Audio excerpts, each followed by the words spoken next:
This is Audible. Guns, Germs, and Steel by Jared Diamond. Prologue, Yali's Question. We all know that history has proceeded very differently for peoples from different parts of the globe. In the 13,000 years since the end of the last ice age, some parts of the world developed literate industrial societies with metal tools. Other parts developed only non-literate farming societies, and still others retained societies of hunter-gatherers with stone tools. Those historical inequalities have cast long shadows on the modern world, because the literate societies with metal tools have conquered or exterminated the other societies. While those differences constitute the most basic fact of world history, the reasons for them remain uncertain and controversial. This puzzling question of their origins was posed to me 25 years ago in a simple personal form.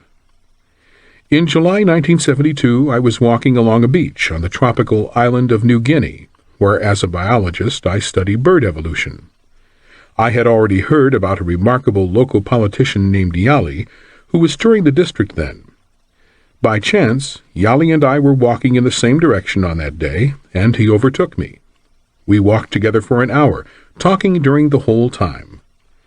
Yali radiated charisma and energy. His eyes flashed in a mesmerizing way. He talked confidently about himself, but he also asked lots of probing questions and listened intently. Our conversation began with a subject then on every New Guinean's mind: the rapid pace of political developments. Papua New Guinea, as Yali's nation is now called, was at that time still administered by Australia as a mandate of the United Nations, but independence was in the air. Yali explained to me his role in getting local people to prepare for self-government. After a while, Yali turned to the conversation and began to quiz me. He had never been outside New Guinea and had not been educated beyond high school, but his curiosity was insatiable. First, he wanted to know about my work on New Guinea birds, including how much I got paid for it. I explained to him how different groups of birds had colonized New Guinea over the course of millions of years. He then asked how the ancestors of his own people had reached New Guinea over the last tens of thousands of years, and how white Europeans had colonized New Guinea within the last 200 years.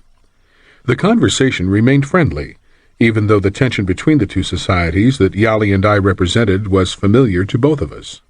2 centuries ago, all New Guineans were still living in the Stone Age. That is, they still used stone tools, similar to those superseded in Europe by metal tools thousands of years ago. And they dwelt in villages not organized under any centralized political authority. Whites had arrived, imposed centralized government, and brought material goods whose value New Guineans instantly recognized, ranging from steel axes, matches, and medicines to clothing, soft drinks, and umbrellas. In New Guinea, all these goods were referred to collectively as cargo.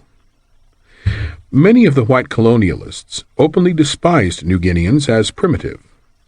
Even the least able of New Guinea's white masters, as they were still called in 1972, enjoyed a far higher standard of living than New Guineans, higher even than charismatic politicians like Yali.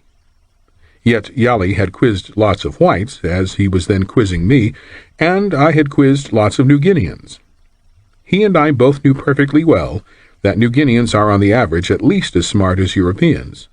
All those things must have been on Yali's mind when, with yet another penetrating glance of his flashing eyes, he asked me, "Why is it that you white people developed so much cargo and brought it to New Guinea, but we black people had little cargo of our own?" It was a simple question that went to the heart of life, as Yali experienced it.